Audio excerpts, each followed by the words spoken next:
Determinación del límite de contracción. Norma AASHTO T 9297. Alcance. Este método describe el procedimiento para calcular el límite de contracción de los suelos. El límite de contracción de un suelo, expresado como un porcentaje del contenido de agua, representa la cantidad de agua necesaria para llenar los vacíos de un suelo cohesivo dado, cuando se halla en su relación de vacíos más baja, obtenido ese valor por secamiento. El límite de contracción se calculará con los datos obtenidos en la determinación de la contracción volumétrica. Equipo: un plato de evaporación de porcelana aproximadamente de 150 milímetros de diámetro. Espátula: que tenga una hoja aproximadamente de 75 milímetros de largo y aproximadamente 20 milímetros de ancho. Plato para contracción: de porcelana o metal que tenga un fondo plano de aproximadamente 45 milímetros de diámetro y 12.7 milímetros de altura. Regla: de acero de 100 milímetros o más de longitud. Copa de vidrio, de aproximadamente 50 milímetros de diámetro y 25 milímetros de altura. Placa transparente, con 3 dientes de metal para sumergir la pastilla de suelo en el mercurio. Probeta, de vidrio que tenga una capacidad de 25 mililitros y graduado a 0.2 mililitros. Balanza, que tenga la capacidad suficiente y conforme a la norma AASHTO M 231. Dispositivos para pesar usados en los ensayos de materiales, clase G1. Mercurio, suficiente para llenar la copa de vidrio. Horno, termostáticamente controlado, capaz de mantener una temperatura de 110 más menos 5 grados centígrados para secado de las muestras de suelo.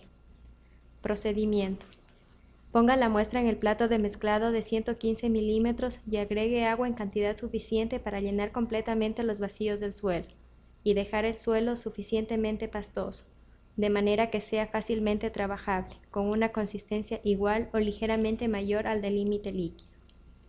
Recubrir el interior del recipiente de contracción con lubricante, vaselina, de forma que no exista adhesión entre el suelo y las paredes del recipiente. Ponga en el centro en el plato de contracción una cantidad de suelo húmedo, aproximadamente 1/3 del volumen del plato, y extenderlo hacia los bordes, golpeando el plato contra una superficie firme amortiguada por varias capas de papel secante o un material similar. Agregue una cantidad de suelo, aproximadamente igual a la primera porción, y golpee el plato hasta que el suelo esté compactado completamente y todo el aire atrapado suba a la superficie.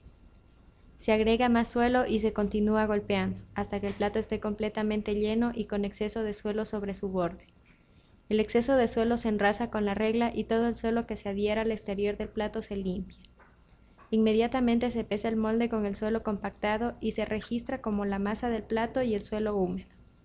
Deje secar la pastilla de suelo a temperatura ambiente hasta que el color de la misma cambie de oscuro a claro. Luego secar en el horno a 110 más menos 5 grados centígrados hasta alcanzar una masa constante. Registre la masa como la masa del plato y el suelo seco. Se determina el volumen del plato de contracción pesando el mercurio contenido en este, lo más cercano 0.1 gramos, y calcula el volumen en mililitros usando la fórmula V es igual a masa de mercurio en gramos sobre la densidad del mercurio. Este volumen se registra como el volumen de la pastilla de suelo húmedo. Registrar la masa del recipiente vacío. El volumen de la pastilla de suelo seco será determinado quitando la pastilla del plato de contracción y sumergiéndola en la copa de vidrio llena de mercurio de la siguiente manera. Llenar la copa de vidrio con mercurio hasta que se desborde, y el exceso del mercurio será quitado apretando firmemente la placa de vidrio con los 3 dientes encima de la copa. Cualquier resto de mercurio adherido al exterior de la copa se limpia cuidadosamente. Registrar la masa del mercurio más el recipiente de vidrio.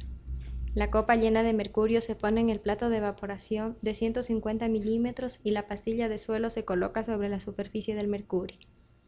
La pastilla es cuidadosamente sumergida en el mercurio por medio de la placa de vidrio con las 3 puntas, presionando firmemente sobre el borde de la copa.